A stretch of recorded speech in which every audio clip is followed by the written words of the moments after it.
नमस्कार। KD college की online कक्षाओं में आप सभी का हार्दिक स्वागत है, अभिनंदन। हमारा जो पेपर है वो है बाल्यावस्था में विकास, BA BEd BSc BEd part first के अंदर जो सेकंड पेपर है वो है। आज हमारा जो टॉपिक है वो है बाल्यावस्था की विशेषताएं।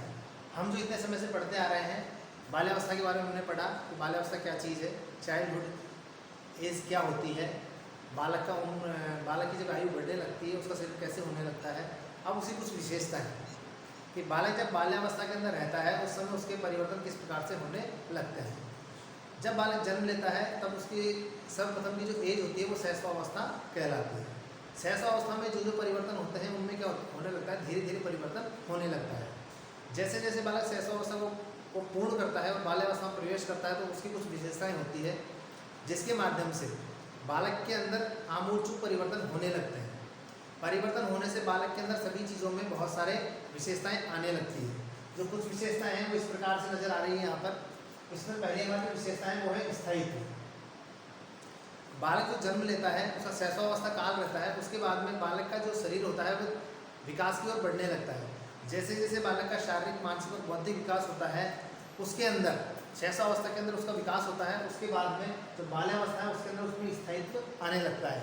जैसे शरीर का जो शारीरिक विकास है, मानसिक विकास है, उसके अंदर स्थिरता आने लगती है। बालक का जो पहले होता है शरीर होता है उसमें बहुत सारी हड्डियाँ रहती है, लेकिन बाद में क्या होती है उनका स्थायित्व होने लगता है, उनका दृढ़ीकरण होने लगता है। जब स्थायीकरण होने लगता है तो उसके शारीरिक जो उसका परिवर्तन है उसमें भी विकास होने लगता है और मानसिक विकास में भी स्थिरता आने लगती है। उसके बाद में शैशवावस्था के समय के विकास में दृढ़ता प्रारंभ हो जाती है। तो शैशवावस्था के अंदर बालक का जो विकास हुआ है उसका शारीरिक जो विकास हुआ है अचानक से बढ़ जाता है। जब 0 से 6 वर्ष की बालक की उम्र होती है, आयु होती है, तो बालक शैशवावस्था में रहता है। 6 से 12 वर्ष की आयु के अंदर बालक का जैसे ही विकास होता है उसका शारीरिक विकास होता है, शरीर बढ़ने लगता है, आमूलचूल परिवर्तन होने लगते हैं, तो उसके अंदर शरीर के अंदर स्थायित्व आने लगता है।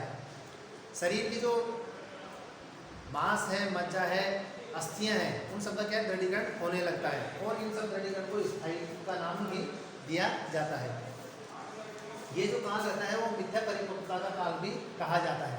बालक को ऐसा लगने लगता है कि मेरा शारीरिक विकास हो रहा है, मुझे ऐसा अनुभव हो रहा है कि मेरा शरीर का दृढ़ीकरण हो रहा है, तो उसे लगता है कि मैं बड़ा हो रहा हूँ, तो मैं इतना बड़ा हो गया हूँ कि बालक को लगने लगता है कि मैं परिपक्वता की ओर बढ़ रहा हूँ या मेरा शरीर परिपक्व हो गया है और मैं परिपक्वता की सीमा को प्राप्त कर चुका हूँ। इसलिए इस काल को मिथ्या परिपक्वता का काल भी कहा जाता है। जब भी किसी भी व्यक्ति का किसी समय के बाद में दृढ़ीकरण होने लगता है, स्थायीकरण होने लगता है, तो व्यक्ति को ऐसा अनुभव होने लगता है कि मैंने परिपक्वता को प्राप्त कर लिया है, लेकिन ऐसा नहीं है। बालक जब शैशवावस्था से बाल्यावस्था के अंदर आने लगता है तो उसकी उम्र के अनुसार ही जो परिवर्तन होते हैं वो परिवर्तन होने लगते हैं। उन परिवर्तनों से बालक में कुछ परिवर्तन ऐसे होते हैं जिससे बालक का मानसिक संतुलन स्थायीकरण के लिए बहुत उपयोगी होता है। दूसरा है प्रबल जिज्ञासा प्रवृत्ति। जो बालक की शैशवावस्था के अंदर जिन चीज़ों को बालक जानता नहीं है उनके बारे में बाल्यावस्था में जैसे ही बालक प्रवेश करता है, 6 से 12 वर्ष की बालक की आयु होती है, तो उसकी प्रबल जिज्ञासा प्रवृत्ति का में वृद्धि हो जाती है। वह नवीन चीज़ों को और नवीन बातों को जानने का प्रयास करने लगता है। नवीन चीज़ें हैं, बालक ने कोई चीज़ देखी, कंप्यूटर देखा, मोबाइल देखा, टीवी देखा या अन्य कोई चीज़, कोई इलेक्ट्रॉनिक आइटम देखा या अन्य कोई चीज़, परिवार में किसी व्यक्ति ने कोई चीज़ लाकर घर में रख दी है, तो बालक क्या करेगा, उन सब चीज़ों को जानने का प्रयास करेगा, हाथ में उठाएगा, उसको देखेगा कि ये चीज़ क्या है, उसके बारे में प्रश्न पूछेगा। उन प्रश्नों के पूछने के प्रयास से उसे मालूम करना चाहेगा कि इस चीज़ के अंदर क्या होता है, इस वस्तु के अंदर क्या होता है, इससे क्या होता है, ये किस प्रकार से कार्य करेगी। बहुत सारी बच्चे की क्वेरी रहती है, उन सब चीज़ों को बालक जानकर उन सब चीज़ों को जानना चाहता है और ये जो प्रवृत्ति है वो प्रबल जिज्ञासा की प्रवृत्ति कहलाती है। वो बहुत सारी बातों को जानना चाहता है। कई बार परिवार के अंदर बहुत सारी बातें हैं जो ऐसी चलती रहती हैं जिससे बालक उन सब चीज़ों को बातों को जानना चाहता है, जिसके माध्यम से उसका विकास होता रहता है, या ऐसी बातों को भी वह जानना चाहता है जिससे उसका कोई संबंध नहीं होता है। क्यों? क्योंकि उसके सामने उन सब बातों को किया जा रहा होता है। इसलिए बालक के अंदर प्रबल जिज्ञासा की प्रवृत्ति बढ़ने लगती है। उसके अंदर प्रश्न पूछने के बजाय स्वयं अपरिचित वस्तुओं से परिचित होने की जिज्ञासा का विकास भी होने लगता है।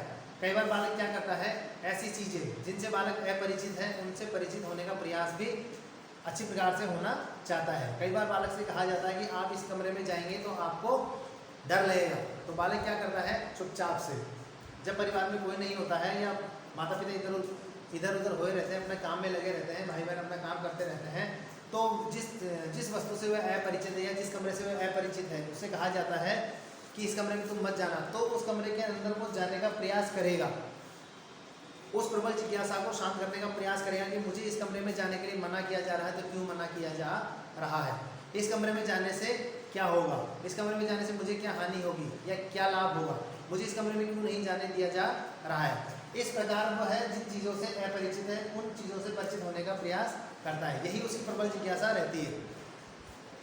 कभी भी बालक को किसी भी चीज़ के बारे में जिससे वह अनभिज्ञ है उसके बारे में अगर कहा जाता है उससे कि आप इस चीज़ को मत छेड़िए, तो वह उस चीज़ को जानबूझकर और बार बार छेड़ने का प्रयास करता है।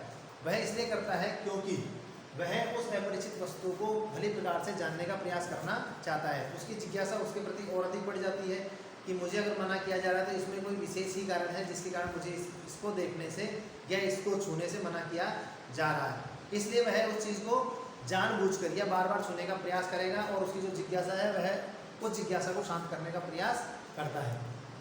इस प्रकार उसकी अगली जो विशेषता है वह है संचय की प्रवृत्ति।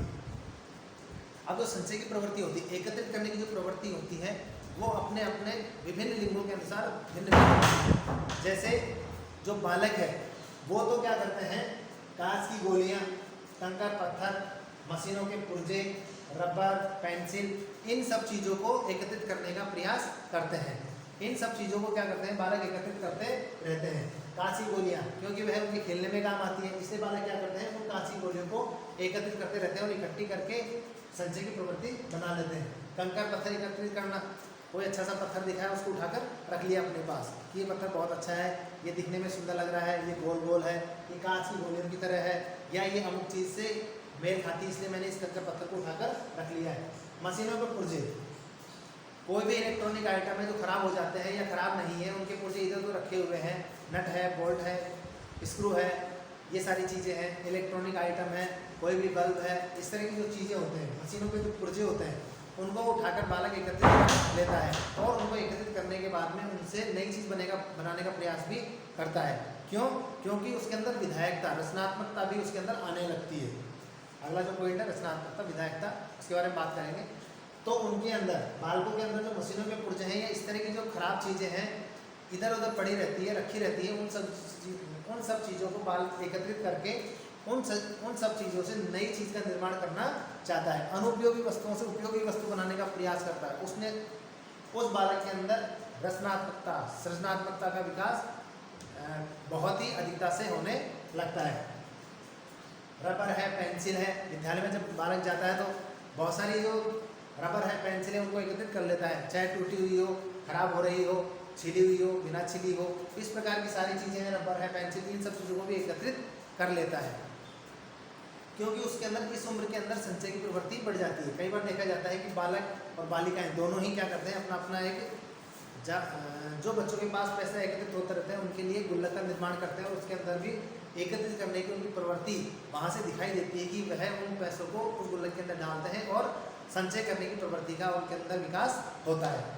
इसी प्रकार बालिकाएं जो होती है उनको क्या होता है, कपड़े के टुकड़े और जो कपड़े हैं उनकी कतरनें और जो टूटी हुई चूड़ियाँ रहती है या साबुत चूड़ियाँ रहती है उनको एकत्रित करने का संचय की प्रवृत्ति उनके अंदर आने लगती है। या कंकर पत्थर, क्योंकि बालक बालिकाएं जो दोनों ही हैं पत्थरों से खेलने के शौकीन होते हैं, इसलिए बालिकाएं भी कंकर पत्थर एकत्रित करती है, कपड़े के टुकड़े एकत्रित करती है, कतरनें एकत्रित करती है, चूड़ियाँ एकत्रित करती है। क्यों? क्योंकि जो बालिकाएँ हैं उनकी प्रवृत्ति अलग रहती है, बालकों की प्रवृत्ति अलग रहती है, दोनों की क्या है, लिंग के प्रति अपना अपना रुझान रहता है। इसलिए बालिकाएं जो होती है कपड़े के टुकड़े एकत्रित करती है और उससे गुड़ियाएँ बनाने का प्रयास करती है। बालिकाओं के अंदर क्या है, बालिकाओं के तरह के गुण होते हैं, इसलिए वो अपनी कपड़े के टुकड़े और कतरनों से गुड़ियाओं को निर्माण करने लगती है। चूड़ियाँ हैं उनको रखने लगती है, चूड़ियाँ जो टूटी हुई है उनको भी एकत्रित करती है और जो साबुत चूड़ियाँ अगर कहीं मिल जाती है, विभिन्न प्रकार की कलरों की होती है, कहीं नीली है, कहीं पीली है, कहीं काली है, उन सब चूड़ियों को एकत्रित करने का प्रयास करती है और संचय की प्रवृत्ति उनके अंदर बढ़ने लगती है। अगला है विधायकता। विधायकता का अर्थ होता है रचनात्मक कार्य करना, रचनात्मक कार्य करना। जो रचनात्मक कार्य है वो बालक और बालिकाएं दोनों में समान रूप से देखे जा सकते हैं। जो बालक होते हैं वो क्या करते हैं कि घर के बाहर मिट्टी के मकान बनाना और कंकर या पत्थर से मकान बनाना या मिट्टी से मकान बनाना, इस प्रकार का वो विधायक कार्य करते हैं, रचनात्मक कार्य करते हैं। कई बार हमने देखा है कि बालक घर के बाहर जब कभी बारिश हो गई होती है, उसके बाद में जो मिट्टी होती है उस मिट्टी के अंदर अपना पैर रखते हैं और उस पैर को मिट्टी से ढक लेते हैं और फिर उस पैर को निकालते हैं, तो फिर करते हैं कि ये देखिए मेरा घर तैयार हो गया है। इस प्रकार क्या करते हैं, बालक घर के बाहर मिट्टी के मकान बनाते हैं या बहुत सारे पत्थर एकत्रित करके पत्थर के ऊपर पत्थर रख के, या जैसा हम बनावटी या दिखने में जैसा मकान होता है उसी प्रकार का क्या करते हैं, बालक मकान बनाने का प्रयास करते हैं। क्यों? क्योंकि उनके अंदर विधायकता या रचनात्मकता का सृजन, रचनात्मक कार्य करने का सृजन हो रहा है। बालक के अंदर जो बाल्यावस्था के अंदर रचनात्मक कार्य करने के जो गुण हैं उनका जो विकास होता है तो वो इतने प्रबल होते हैं कि वे इस उम्र के अंदर छोटे से छोटे कार्य को बहुत ही एक चुनौती के रूप में ग्रहण करते हैं और उस कार्य को इस प्रकार से करते हैं कि मानो उनको कोई एक टारगेट दिया गया हो जिसके माध्यम से वे अपना कार्य पूर्ण करते हैं। इसी प्रकार से बालिकाएं क्या करती है, जो कतरने हैं या कपड़े हैं उनके माध्यम से गुड़िया बनाने का प्रयास करती है या सृजनात्मक कार्य के माध्यम से नए नए कपड़ों का निर्माण करना, सिलाई करना, बुनना, कढ़ाई करना, इस प्रकार के जो नए नए काम हैं बालिकाएं वो करने लगती है। या ऐसे कई काम हैं जिनके करने से बालिकाओं को ऐसा लगता है कि ये नया कार्य हो रहा है तो वो उन कार्यों को करने लगती है। अगला है अनुकरण की प्रवृत्ति। अनुकरण की प्रवृत्ति का मतलब होता है किसी का अनुकरण करना, देखकर किसी कार्य को करना, अनुकरण करना, फॉलोअप करना। उसमें क्या होता है, छिपकर कार्य करना, दस्तकारी करना। किसी परिवार के अंदर कोई उद्योग, छोटा मोटा उद्योग चल रहा है या कोई भी कार्य ऐसा है जो स्वयं के हाथों के द्वारा किया जा रहा है, जैसे परिवार के अंदर कई परिवारों के अंदर दस्तकारी का काम किया जाता है, छपाई का कार्य किया जाता है या लकड़ी का काम किया जाता है या अन्य काम कोई किया जाता है, तो क्या करते हैं, बालक छिपकर उन कार्यों को देखते हैं और जब कोई भी वहाँ नहीं होता है तो उन कार्यों को स्वयं अपने हाथों से करने का प्रयास करते हैं। ये अनुकरण की प्रवृत्ति कहलाती है। बालक के द्वारा जब छिपकर कार्य किया जाता है, दस्तकारी की जाती है, तो बालक क्या करते हैं, उस चीज़ के अंदर दक्ष हो जाते हैं। क्यों? क्योंकि उनके अंदर अनुकरण की प्रवृत्ति है, रचनात्मकता है, संचय की प्रवृत्ति, ये सारी प्रवृत्तियां मिलकर ही बालक को क्या करती है, सुदृढ़ बनाती है। क्योंकि इन सब चीज़ों का समावेश होने के कारण बालक के अंदर वे सारे गुण समाहित हो जाते हैं जो उसकी बाल्यावस्था के अंदर होने चाहिए। जब सारी चीज़ों का मिश्रण एक बालक के अंदर होगा या सब चीज़ों की प्रवृत्ति बालक के अंदर होगी तो कोई भी कार्य आसानी से संभव हो सकता है। तो अनुकरण की प्रवृत्ति के माध्यम से बालक छिपकर कार्य करता है और जो कार्य बालक से छिपाकर किए जाते हैं या बालक को ज़्यादा समझाया नहीं जाता है, उन चीज़ों को स्वयं बालक स्वयं की बुद्धि के अनुसार या अनुकरण के माध्यम से देखकर सीखकर स्वयं करने लगता है। उसी पर बालिकाएं जो होती है वो क्या करती है, माता पिता की अनुपस्थिति के अंदर जब घर में कोई नहीं होता है तो आटा गूंथना या आटा लगाने का कार्य करना सीखती है। क्यों? क्योंकि उसे उस उम्र के अंदर आटा लगाना नहीं सिखाया जाता है, लेकिन बालिका को जिज्ञासा रहती है कि इस प्रकार से मैं इस कार्य को कर सकती हूँ और वो क्या करती है, आटा लगाने का कार्य करती है या अन्य कोई भी कार्य ऐसा जिसके माध्यम से बालिका को अनुकरण करने का कार्य प्राप्त हो रहा हो, वो इस प्रकार के कार्यों को करने लगते हैं। अगला है वास्तविक जगत में प्रवेश। काल्पनिकता को त्यागना व सभी वस्तुओं से परिचित होना। जब बालक का जन्म होता है, शैशवावस्था के अंदर बालक रहता है, तो बहुत सारी चीज़ें उसे कल्पना के रूप में उसे दिखाई देती है या कल्पना करता रहता है कि अमुक चीज़ ऐसी होती है या वो चीज़ ऐसी होती है, ये चीज़ वो चीज़ ऐसी होती है। तो जो सब कल्पना लोग हैं उन सब चीज़ों को बालक त्याग कर, बाल्यावस्था के अंदर बालक उन काल्पनिक चीज़ों को त्याग कर और वास्तविक जगत में प्रवेश करना चाहता है। बालक को अगर बताया जाता है कि ये इस प्रकार का पेन है तो जानना चाहता है कि ये इस प्रकार का पेन है तो इसकी क्या क्या विशेषता है, इससे क्या क्या होता है। इसे लिखा जाता है, इसको लिखने के बाद मिटा भी सकते हैं। ये स्थायी मार्कर नहीं है, ये लिखने वाला ऐसा मार्कर है जिसके माध्यम से लिखा जाता है लेकिन इसके लिखने के बाद में मिटाया भी जा सकता है। अर्थात बालक की जो कल्पना है उसको स्वयं के द्वारा जो काल्पनिक उसने कोई चीज़ किसी चीज़ को धारण कर रखा है तो उस कल्पना लोक से वह बाहर निकलकर और वास्तविक जगत में प्रवेश करने का प्रयास करता है। बालक इस उम्र के अंदर, बालक बाल्यावस्था के अंदर कल्पना को इस प्रकार से त्याग देता है जैसे उसने कभी इस चीज़ को जाना ही नहीं था और सभी वस्तुओं से परिचित होना चाहता है। बालक ऐसा करता है कि अगर उसने किसी चीज़ के बारे में कोई अवधारणा बना रखी, किसी चीज़ को देखा नहीं है लेकिन उसे बताया गया है, तो वह बालक उस चीज़ को देखकर स्वयं अपने हाथों से उसको छूकर देखना चाहता है और कल्पना से बाहर आकर उस चीज़ को वास्तविक स्थिति के अंदर जानना चाहता है। ये होता है वास्तविक जगत में प्रवेश करना। जब बालक वास्तविक जगत में प्रवेश कर जाता है तो उसे वास्तविकता का ज्ञान हो जाता है कि यह चीज़ ऐसी होती है, यह चीज़ ऐसी होती है, पंखा ऐसा होता है, कूलर ऐसा होता है, एसी इस प्रकार का होता है, डैशबोर्ड इस प्रकार का होता है, कंप्यूटर ऐसा होता है, मोबाइल ऐसा होता है। जब बालक ने किसी भी चीज़ का वास्तविक रूप में ज्ञान ग्रहण कर लिया है तो कल्पना लोक से बाहर आ जाता है और वास्तविक जगत में प्रवेश कर जाता है। इसी प्रकार है भ्रमण की प्रवृत्ति। बालक के अंदर, बाल्यावस्था के अंदर भ्रमण की जो प्रवृत्ति है वो प्रबल रूप से जागृत हो जाती है। जैसा कि बताया गया है कि 9 वर्ष के पश्चात जब बालक 9 वर्ष का हो जाता है तो उसके पश्चात उसके अंदर निरुद्देश्य घूमने की प्रवृत्ति का विकास प्रबल रूप से हो जाता है। उसके अंदर ये चीज़ विशेष रूप से आ जाती है। उसके बाद में वह क्या करता है, तो निर्देश घूमने की जो प्रवृत्ति है उसको पूर्ण करने के लिए बालक पाठशाला से भागने लगता है।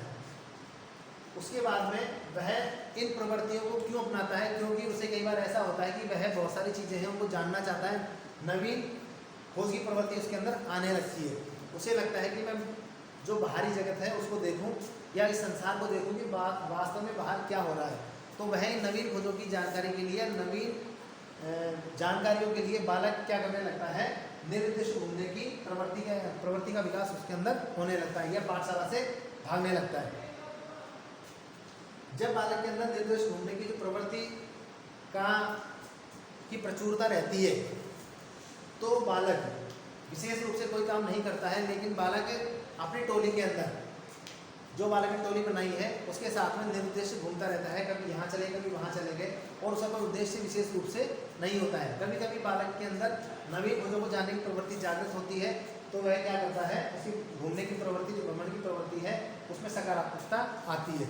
लेकिन विशेष रूप से जब 9 साल का बालक हो जाता है तो उसके अंदर निर्देश घूमने की प्रवृत्ति ही विशेष रूप से पाई जाती है। इसके अंदर सामूहिकता की प्रबलता, जब 9 वर्ष का बालक हो जाता है तो उसके अंदर सामूहिकता का विकास भी हो जाता है। जैसा कि हमने पहले पढ़ा था कि बाल्यावस्था के अंदर एक टोली एज कहलाती है।